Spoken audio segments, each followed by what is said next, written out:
नमस्कार विद्यार्थी मित्रांनो, तुम्हा सर्वांचं पुन्हा एकदा आपल्या अजिंक्य पवार या युट्यूब चॅनलवर पुन्हा एकदा स्वागत. लगेच आपलं युट्यूब लाईक, शेअर आणि सबस्क्राईब करून ठेवा. खाली टेलिग्रामची लिंक सुद्धा दिली आहे, तिथे जाऊन सुद्धा आपलं टेलिग्राम जॉईन करा. मित्रांनो, इथं आपण बघतो आपली जी मोफत सिरीज चालू आहे ती चालूच आहे, पण त्यासोबतच बऱ्याच विद्यार्थी मित्रांचा आग्रह होता, त्यामुळे आपण काही व्हिडिओज आता घेतोय. एक 2-3 व्हिडिओ आपण ते घेणार आहेत, ते बघा. तर तो व्हिडिओ असा होता की सर सरळ सेवा पण द्यायची, सर कंबाईन पण द्यायची, पण कळत नाही नेमकं करू कसं आता याचं नियोजन. तर मित्रांनो, एकदम प्रॉपर नियोजन मी तुम्हाला सांगेल, त्यात काय हरकतच नाही, फक्त ते तुम्ही व्यवस्थित पाळलं पाहिजे. परत दुसरी गोष्ट, बरीच जणांचं असं म्हणणं आहे की सर तलाठी भरती 2026 मध्येच होईल, सर याच्यामध्येच होईल. मला एक साधी गोष्ट सांगा, भरती कधी पण हो, काही पण हो, बरोबर आहे, ठीक आहे, चालेल, काय हरकत नाही. अभ्यास करायला काय चाललंय? बर, जरी तलाठी भरती नाही झाली, तलाठी भरती जागी दुसऱ्या ज्या एक्झाम होणार आहे त्याला काय तलाठी भरतीचा अभ्यासक्रम नाही आहे का? जो तलाठी भरतीचा अभ्यासक्रम तो प्रत्येक भरतीचा अभ्यासक्रम आहे ना तुमचा. मराठी आहे, इंग्लिश आहे, गणित आहे, बुद्धिमत्ता आहे, जीके आहे, जीएस आहे. आणि तलाठी भरती होईलच. कारण काय आहे, जर आपण जे म्हणतो ना 2026 ला एमपीएससी कडे जाणार आहे, तर ती 2026 ला निघणारी भरती एमपीएससी कडे जाणार आहे. ठीक आहे, आत्ताची नाही, 2025 ची. वित्त विभागानं महसूल विभागानं जागा काढल्यात, जी आर आले, याचा अर्थ काय? भरती येणार आहे. कळलं? लक्षात ठेवा. बरोबर, पोलीस भरती झालं, तलाठी भरती जरी नाही आलं तर अभ्यास काय वाया जात नसतो. त्याच्यामुळे उगा कमेंट करायची नाही सर असं सर तसं. ठीक आहे, चला बघूयात आपण आता व्हिडिओ. बघा काय, सरळ सेवा व कंबाईन एकत्रित नियोजन, यंदा गुलाल आपलाच. पाहिजेच, आपल्याला यावर्षी गुलाल घ्यायचा तो आपण घेणारच. बरोबर, मग आता सरळ सेवा म्हणजे काय? सगळ्याच एक्झाम आल्यात, बरोबर आहे, कंबाईनचा सिलेबस आपल्याला माहिती. बर, आता आपण करू बरोबर व्यवस्थित नियोजन. कसं? बघा मित्रांनो, लक्षात ठेवा, त्या अगोदर जी आपली तलाठी भरती आणि पोलीस भरतीची मेंटरशिप बॅच चालू आहे, तुम्ही विद्यार्थ्यांना 2च दिवसात त्यांचं किती कव्हरिंग झालं हे त्यांना विचारू शकतात, बघू शकतात. जवळपास मित्रांनो, परवा 15 ऑगस्टला म्हणजे काल या बॅच सुरू झाली आणि आजपर्यंत इथं इथं 40 शब्दसंग्रह झाले. किती? 40 शब्दसंग्रह. ठीक आहे, ओके. 2 दिवसातलं सांगतोय आम्ही. त्यानंतर 2 टॉपिक झाले.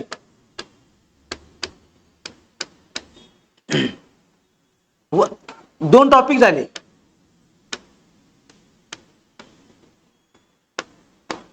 ठीक आहे, त्याच्यानंतर बघा दुसरी गोष्ट म्हणजे परत 3 झाले, सॉरी, एक संख्याशास्त्र.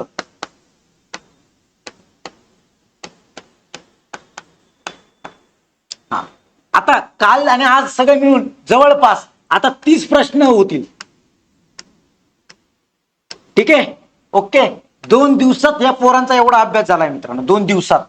ठीक आहे, आणि टार्गेट देऊन आपण करून घेतो त्यांच्याकडून, आणि फीस फक्त 299. आणि हे आपलं टार्गेट पूर्ण ओव्हरऑल किती माहित आहे का मित्रांनो? ओव्हरऑल टार्गेट किती माहित आहे का? हे सरळ सेवेच्या विद्यार्थ्यांसाठी सांगतोय, तलाठी पोलीस भरतीसाठी सांगतोय, कंबाईन वाल्यासाठी नाही. कंबाईन वाल्यांना पुढे मी नियोजन सांगणार, ज्यांना कंबाईन सरळ सेवा एकत्रित करायचे त्यांना. ओके, चला बघा. तर आपलं हे टार्गेट आहे जवळपास 5000 प्लस प्रश्न झाली पाहिजेत पोरांची टीसीएस आयबीपीएस पॅटर्न. 5000 प्लस शब्दसंग्रह झाला पाहिजे. ठीक आहे, त्याच्यानंतर 50 प्लस लेक्चर झाले पाहिजेत. हे लेक्चर्स कधी असणार रे? वीकेंडला असणार, वीकेंडला. पूर्ण आठवड्यावर एक लेक्चर होत जाणार. ओके, एवढं करून त्यानंतर नोट्स देतोय आपण पोरांना, डेली नोट्स देतोय. ओके, हे आपलं टार्गेट आहे. त्यामुळं जी पोरं इच्छुक असाल त्यांनी याला जॉईन व्हा. आणि आता ही फीस वाढणार आहे, फक्त 50 विद्यार्थ्यांसाठी फीस राहणार आहे. ठीक आहे, हे सांगितलं. आता बोलूयात आपण महत्वाचं, आपल्याला ज्याच्यावर बोलायचंय ते म्हणजे काय? तर बघा, ज्याच्यावर आपल्याला बोलायचंय ते म्हणजे काय? बघा, ते म्हणजे आपल्याला 2 याचं नियोजन करायचं. कशाचं रे? सरळ सेवा.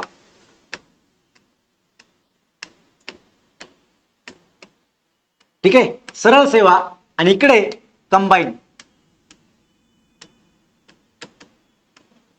आणि याच्यात अजून एक घटक मुद्दाम आपल्याला ऍड करायचा आहे, तो म्हणजे तांत्रिक. सरळ सेवेला जो असतो बऱ्याच ठिकाणी. ठीक आहे,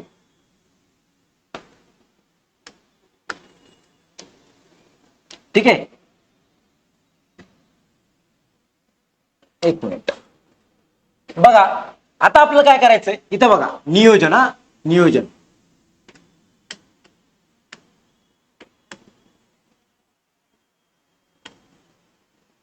ठीक आहे, चला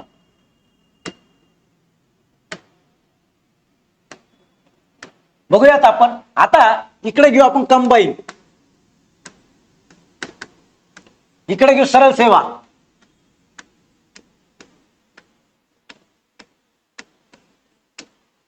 ठीक आहे, ओके. आणि मध्ये घेऊ तांत्रिक घटक. मध्ये घेऊ आपण ते म्हणजे काय, तर लक्षात घ्या तांत्रिक घटक, तांत्रिक घटक, ठीक आहे, ओके. आता बघा पहिले कंबाईनचे विषय सांगतो मी एकदा, ठीक आहे. कंबाईनचे विषय कोणते रे आपले, हे बघा हिस्ट्री, ठीक आहे, जिओग्राफी, ओके, त्याच्यानंतर सायन्स, इकॉनॉमिक्स, ठीक आहे, त्याच्यानंतर मॅथ, रिझनिंग, करंट, बरोबर आहे का, ओके. चला हे आले आपले विषय, बरोबर आहे. आता त्याच्यानंतर सरळ सेवेत कोणते विषय बघा आपले, मराठी, ठीक आहे, इंग्लिश, ठीक आहे, चला. त्याच्यानंतर मॅथ अँड रिझनिंग, ठीक आहे, त्यानंतर जीएस, जीके, ओके. बर, आता तांत्रिक घटक काही एक्झाम्सला आहेत, काही एक्झाम्सला नाहीत, त्यामुळे आपण इथं जिथं आहे समजा ज्या मेन थोड्याफार एक्झाम, जसं कृषीला तांत्रिक आहे, ठीक आहे, जसं त्यानंतर वनरक्षकला आहे, किंवा तुमच्या अभियंताच्या येतात त्याला, ठीक आहे. हे झालं बघा, आपण याच्यावर हे फक्त विषय लिहिले, बोलणार आपण याच्यावर आणि याच्यावर. तांत्रिक घटकाला मी आत्ताच सांगतो, पहिले तुमचे 1 तास तुम्ही सध्या काढून ठेवू शकतात बाजूला. चल, खूप झाला रोजचा 1 तास, अजून एक्झाम यायची. ओके. आता ही जी एक्झाम आहे ही आपली 9 नोव्हेंबर, ओके, चल.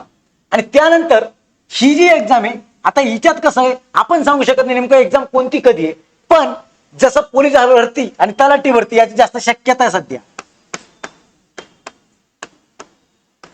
तलाठी आणि त्यानंतर आता ठाणेची आलेली, ठाणे, ओके, महापालिका, ठीक आहे. बघा तर ह्यापैकी नाही, आता याचा पण आपल्याला माहिती जागाचा जी आर आलेला आहे, याचा पण जागांचं सांगितलेलं आहे, त्यामुळे याच्यावर दाट शक्यता दोन याच्यावर, आणि याच्यावर तर आलेली आपल्याला माहिती, फॉर्म पण सुरू झालेले. बघा त्यानंतर याचे पण फॉर्म चालू आहे. इथले फॉर्म मित्रांनो लक्षात ठेवा, 21 लास्ट वर का, 21 ऑगस्ट लास्ट, हे लक्षात ठेवा, ओके. बघा आता मी तुम्हाला सांगतो आपल्याला काय करायचंय. बघा इथं या सब्जेक्टला वेटेज जास्त आहे, इथं याला 25 आहे, ठीक आहे, याला 25 आहे, ओके. समजा एक साधारण सांगतो बरं का, काही काही ठिकाणी बदलतात, परीक्षेनुसार बदलतात, पण मी एक साधारण सांगतो तुम्हाला. तलाठीला आपण समोर ठेवू 25 आहे, ठीक आहे, मॅथ रिझनिंग 25 आहे, जीएस जीके 25 आहे. हा, आता हे जर पोलीस भरतीचं म्हणलं तर हा चालल्या जातो इथनं, हा चालल्या जातो कोणता, इंग्लिश कट होतो, आणि त्याच जागी काय होतं, मॅथ 25 आणि रिझनिंग 25. एकदा तुम्हाला आवाज कळला सर्व मार्काचा. आता इकडं कसं आहे, हे सगळे विषय मिळून आपल्याला 100 आहे, बरोबर आहे, बरोबर आहे का रे. मग आता हे आणि हे नियोजन कसं एकत्रित करता येतं बघा. आता इथं जे जीएस जीके, इथं जे जीएस जीके हे फक्त 25 मार्काला आहे, आणि इथलं जीएस कितीला आहे, जवळपास म्हणजे 100 मार्काला आहे, बरोबर आहे. जेव्हा तुम्ही याचा अभ्यास करता ना मित्रांनो, त्याचा आपोआप 25 मार्काचा अभ्यास होऊन जातोय तुमचा, आपोआप होऊन जातोय, आपोआप. बर, मग सर ही परीक्षा एकदम येईल, काय येईल, मग त्याला काय करायचं बघा. त्यासाठीच तुम्ही आपले मेंटरशिप घेऊ शकता, तलाठीवाले, पोलीस भरतीवाले, जिथं आपण ते प्रॉपर करून घेतोय, त्या व्यतिरिक्त तुम्ही मग कंबाईनचा अभ्यास करू शकता, ओके. चला बघा, आता याच्यात मी तुम्हाला एक गोष्ट सांगतो, जे आपलं सर्वात महत्वाचं आहे, सर्वात महत्वाचं ते म्हणजे काय रे मित्रांनो, तर सगळ्यात महत्वाचं आहे बघा, तुम्ही कोणत्या दिशेने जातात, कोणत्या दिशेने जातात. बघा आता समजा मी संभाजीनगरला आहे, संभाजीनगरवरून मी फुलंब्री ठिकाणी आलेलो, आणि मला फुलंब्री आल्यावर मला माहित आहे इकडं सिल्लोड आणि इकडं निधोन आहे, पण मला जायचं कुठं आहे हे मला माहिती आहे की मला कन्नडला पोहोचायचंय, पण मला जर कन्नडला जायचंय तर मला इकडे जावं लागेल, इकडे सिल्लोड आहे, बरोबर आहे. पण माझी जर दिशा चुकली आणि मी सिल्लोडच्या साईडने जात गेलो तर माझं सिल्लोड येईल, अजंठा येईल, वेरूळ येईल, सगळं जाईल, पण मी टार्गेटवर पोहोचणार आहे का रे, नाही. पण इकडे जर मला दिशा कळली, कारण ना इकडे कन्नड येतोय बरं का लवकर, तर मी बरोबर त्या दिशेने जाऊन तिथं माझ्या टार्गेटला पोहोचल. सेम अभ्यासाच्या बाबतीत असतं. पुस्तकं सगळ्यांकडे असतात. पुस्तक म्हणजे मॅपच धरा बरं का, रस्त्यांचा तसं पुस्तक, बरोबर आहे. त्यातलं सर्वांना माहिती असतं, बरोबर आहे. पण विषय काय होतो, आपली डायरेक्शन चुकून जाते. आणि जेव्हा आपली डायरेक्शन चुकते ना, तर मग त्यावेळेस काय होतं, आपलं भरमसाठ जरी रस्त्यांचं नॉलेज असलं, भरमसाठ, तरी आपण बरोबर आपलं जे टार्गेट आहे लोकेशन तिथं पोहोचत नाही. अभ्यासाचं पण तसं, तुम्ही अभ्यास किती करता त्याला महत्व नाही, की कसा करता त्याला खूप महत्व, बरोबर आहे. तुम्हाला कळालं असेल मला काय सांगायचं. बर, आता मी तुम्हाला एक गोष्ट सांगतो मित्रांनो, हे जे 25-25-25 आहेत बघा, इथं आता आपण नियोजन लावू, एका विषयाचं आपण नियोजन लावू, बरोबर आहे. टप्प्यात आणून कार्यक्रम एका विषयाचा आपल्याला आता करायचा आहे. बर, ओके. बघा, आता तुम्हाला मी सांगतो, लक्षात घ्या. समजा आपण आता इकडे बघूयात, मराठी विषय घेऊ. मराठी विषय घेऊ. आता हा जर मराठी विषय घेतला तर हा विषय आणि एक मी सांगतो, जे आता गट क मुख्यला आहे त्यांनी या फंद्यात कशाच्याच फंद्यात पडू नका. तुम्ही तुमचा गट क मुख्याचा अभ्यास करा, त्यात तुमचे सगळेच अभ्यास होऊन जात आहे. कारण ते तुम्ही मराठी पण करताय, तुम्ही इंग्लिश पण करताय, इकडे तुम्ही जीएस पण करताय, बरोबर का नाही. त्यामुळे तुम्ही ह्या फंद्यात पडू नका. जे नोव्हेंबरची प्री पण देणार आहेत आणि त्यांना हे पण करायचं त्यांच्यासाठी. ओके, बघा आता हे मराठी, तर मराठीत काय रे, बघा आता तुमचं ग्रामर आलंय, बरोबर आहे, व्याकरण, ठीक आहे. त्यानंतर तुमचा शब्दसंग्रह, ठीक आहे. त्यानंतर तुमचं साहित्यिक आलं, साहित्यिक,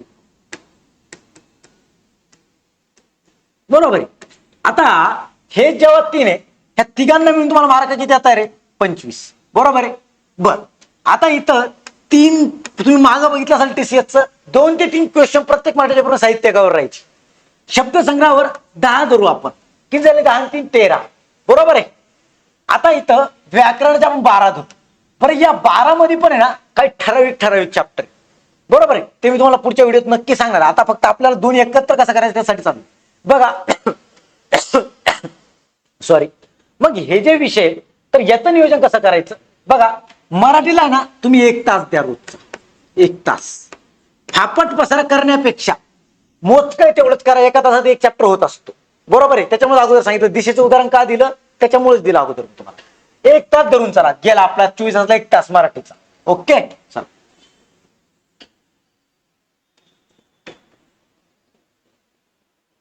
बघ,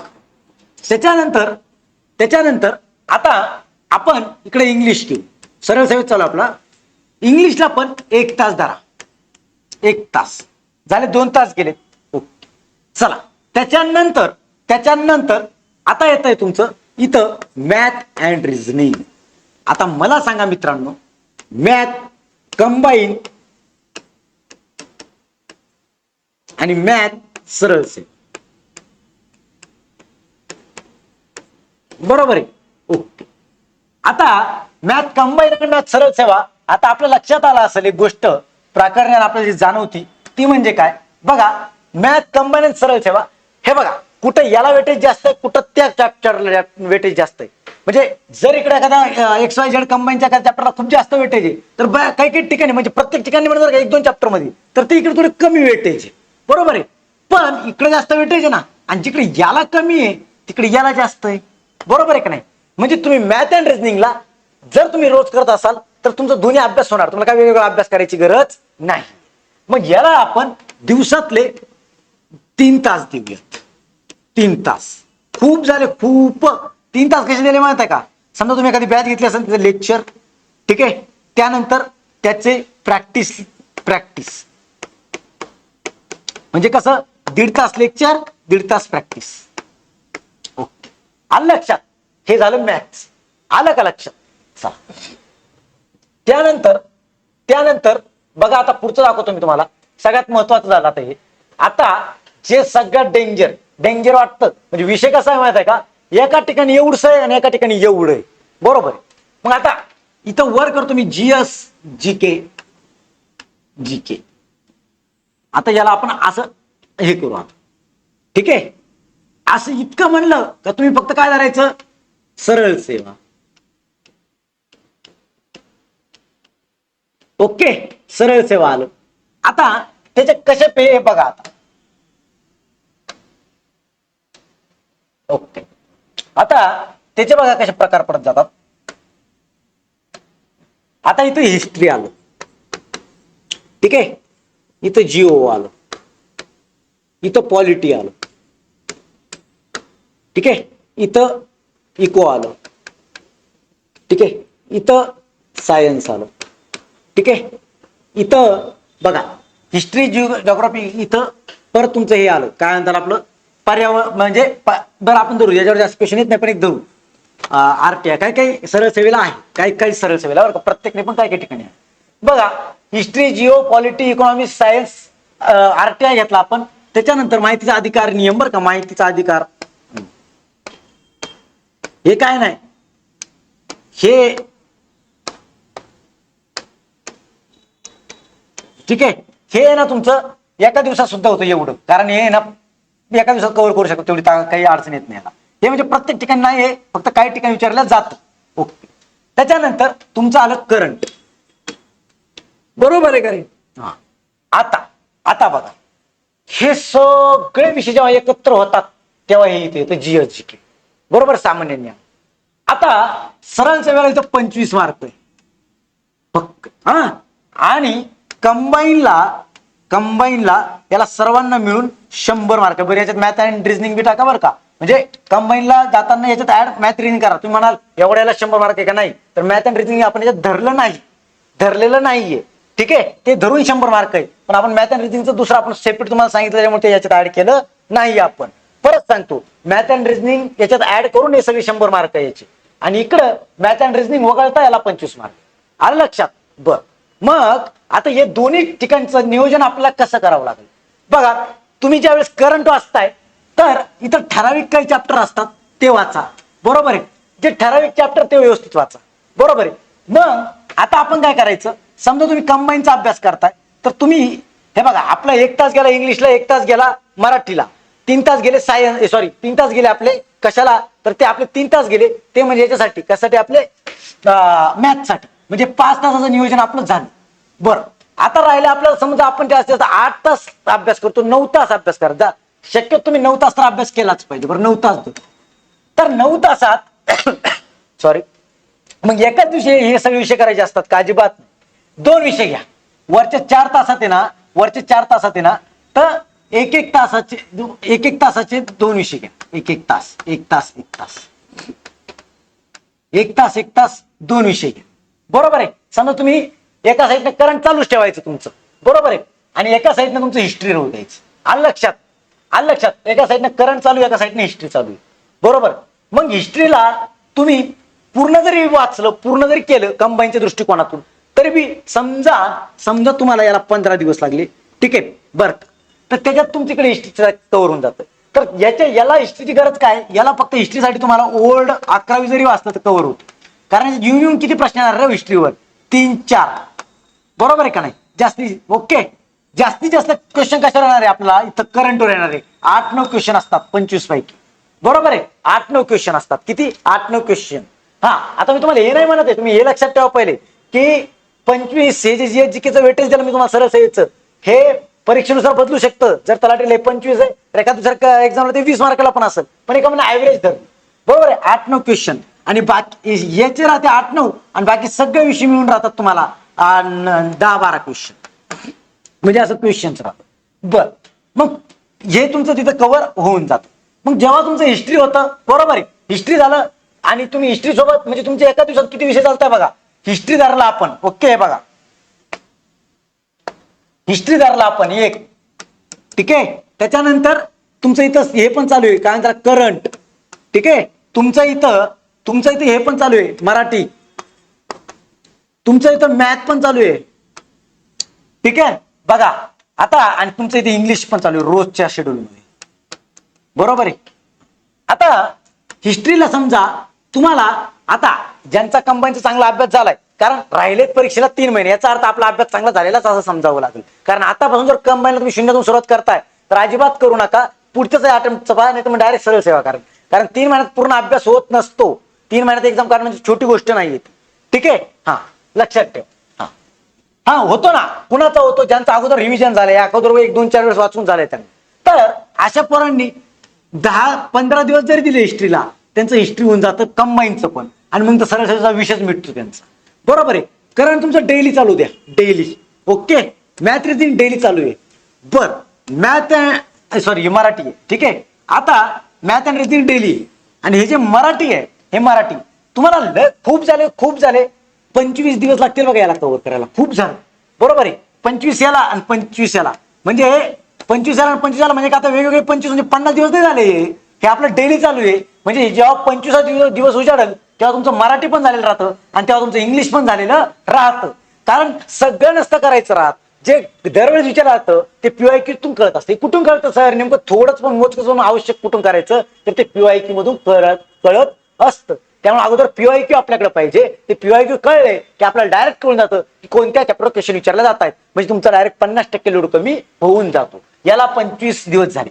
म्हणजे जेव्हा तुमचा 25वा दिवस उजाडेल ना मित्रांनो, 25वा दिवस, तर तुमचं इंग्लिश झालेलं असतं, ठीक आहे, तुमचं मराठी झालेलं असतं. ओके, त्याच्यानंतर तुमच्याकडे GH चे 2 सब्जेक्ट झालेले असतात, म्हणजे हिस्ट्री आणि जिओग्राफी धरू आपण, हे तुमचे 2 सब्जेक्ट झालेले असतात. करंट सुद्धा तुमचं अर्ध्यात आलेलं असतं. आणि 25 दिवसात मॅथ अँड रिझनिंग सुद्धा जवळपास 70% धरू आपण, ठीक आहे, 70%. पण मॅथ अँड रिझनिंग पैकी 25 दिवसात जास्त नाही. आपण असं समजू आपण की आपलं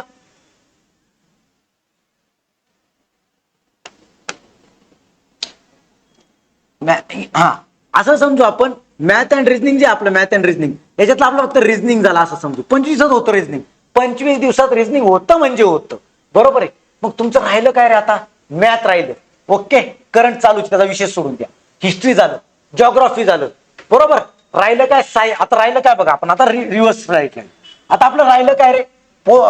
हिस्ट्री झालं, जिओग्राफी झालं, पॉलिटी राहिलं, इकॉनॉमिक्स राहिलं, सायन्स राहिलं, बरोबर आहे. आणि आरट्या काही दिवसाचं काम आहे, बरोबर. हे 3च विषय राहिले रे तुमचे, कळतंय का? आणि करंट चालू आहे.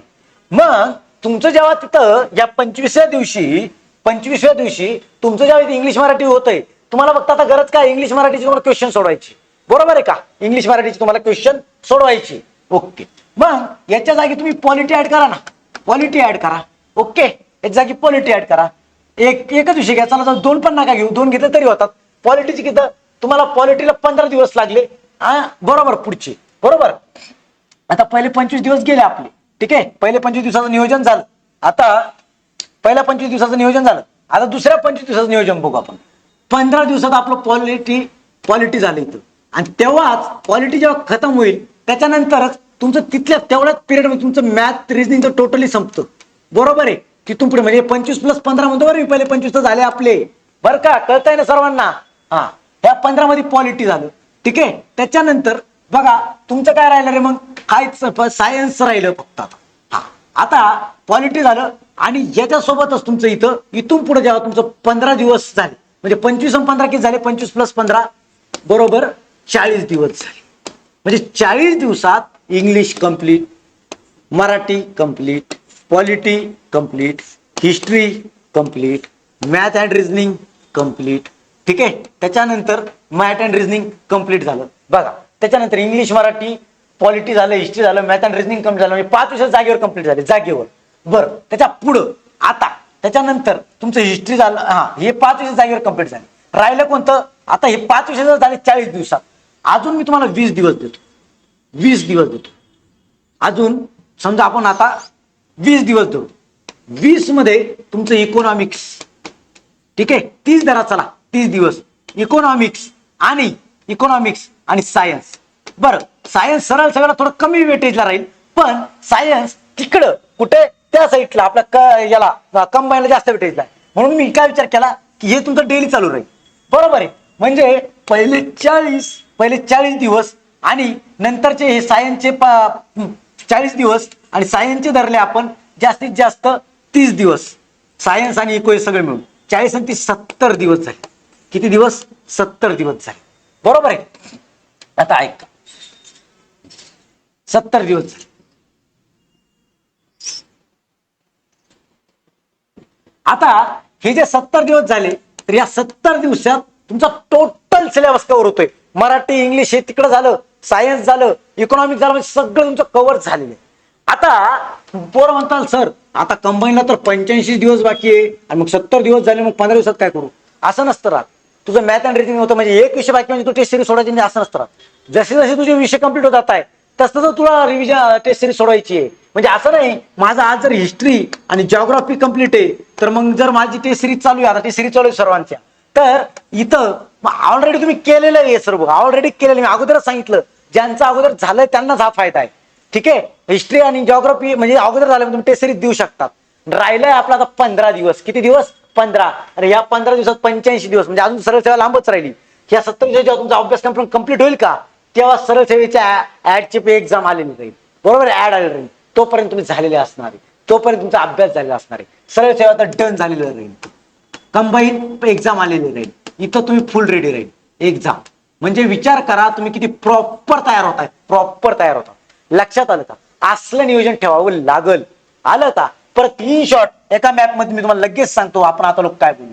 बघा पहिले 25 दिवस मराठी, इंग्लिश, ठीक आहे. त्याच्यानंतर रिजनिंग जरा, चला नुसतं रिजनिंग जरा आणि मॅथ प्लस मॅथ, ठीक आहे. त्याच्यानंतर हिस्ट्री, ओके आलं. आणि त्याच्यानंतर करंट, ओके. हे चालू आहे. बरं पुढे गेलो प्लस याच्यात पुढच्या 15 दिवसात म्हणजे 40व्या दिवशी प्लस 15 दिवस याच्यात करा.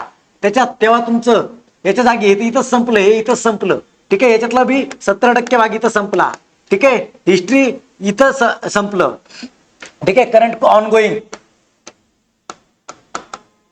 ठीक आहे. आता हे जे 15 दिवस आहे या 15 दिवसात इथं तुमचं जिओग्राफी येतंय, ओके.